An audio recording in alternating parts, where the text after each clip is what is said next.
Former FBI Director James Comey had his day to speak to the American people as a private citizen and answer questions before the Senate Intelligence Committee. Later this morning, we're going to hear from President Trump himself, who's already been tweeting about Comey. His lawyer saying that he's going to file a complaint. Political analyst Peter Mathews is a professor of political science and sociology at Cypress College. He joins us with his insights about who won and lost points during yesterday's testimony. Welcome back. First, James Comey, what worked best for him in his testimony and why?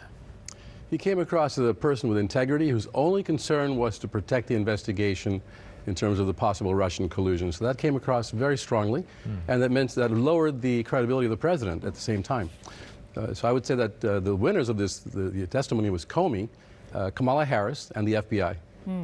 But there was so much on, just to follow up, the idea that Comey leaked the memo of the events. Now, he did leak it after he left office, but that's become a talking point for Republicans. Right, and other people have said that it wasn't really a leak. It was basically had to do with an unclassified opinion that he had, and that he got to the news media because he wanted to be able to solicit having a special prosecutor, a special counsel to be brought in. So yeah, that's been accused of being a leak, but other people see it more as an unclassified sharing of a memo with the news media, so something else could be achieved. You brought up Kamala Harris, Senator from California, really being looked at as a leader, considering her questioning yesterday in the Comey hearing. What more do you want to say? Yes, indeed. She has ascended so quickly and so fast on the national stage because she came across with such forcefulness when the day before, she was talking to the other gentleman, Rosenstein, and he, to ask him, will he sign a document saying that he will guarantee independence of a special counsel. He wouldn't do it, but she held her ground. Yesterday, she was able to elicit, in 7 minutes of talking with Comey, elicit something about information that Comey had, and he can't talk about, that Sessions could be implicated further with some Russian connection or something else. So she's able to bring out information without directly confronting, at the same time talking to Comey the right way to get that information. And she came across very, very poised as a strong person, as a strong senator who would not take any no for an answer. President Trump tweeted this morning something to the effect that he was vindicated through the hearing. You believe that, in fact, former Director Comey has created an uphill battle for President Trump. Why? Yes, he has. I think the president's been set back a bit because Comey basically came out and said that Trump lied about him and also defamed his character.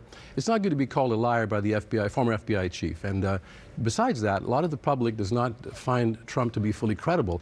His approval rating went down to 34% yesterday in the Quinnipiac poll, which means from 40% now to 34%, the public is losing faith that he could be consistently believed, whereas Comey came across the other way. And it was Comey's testimony which actually brought that credibility factor down for Trump, unfortunately for him. He's got to build it back up. They're going to try to do so. How did Comey's testimony put Attorney General Jeff Sessions in a tight corner with how he conducted himself with Comey? Yeah, I would say that Jeff Sessions really was set back because, first of all, there's already now information that he may have actually not told the truth about something besides the Russian meeting. But besides that, when Comey brought up the fact that the president had cleared the room when they all met for the counterterrorism meeting, there were many advisors there, including Sessions, and Comey had been asked by the president to stay on and discuss something in private, and Comey was uncomfortable. He said, he didn't really want to be there in private, and yet the president insisted, and Sessions also left the room. And then later on, Comey brought that up, and Sessions just shrugged it off, basically, and said, it's not a big deal. So he's lost credibility there, and Sessions is in for more grilling later on. Don't forget there was a private hearing yesterday as well, right, in the afternoon. Right. We don't know what was said there.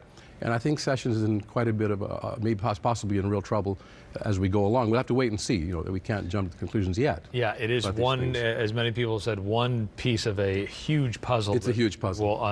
We'll see come together over the next few months, maybe even years. That's true. All right. That's very true. Thank you very much. For more information about the political analyst and professor Peter Mathews, check out his website and follow him on social media. Thanks. Thank you.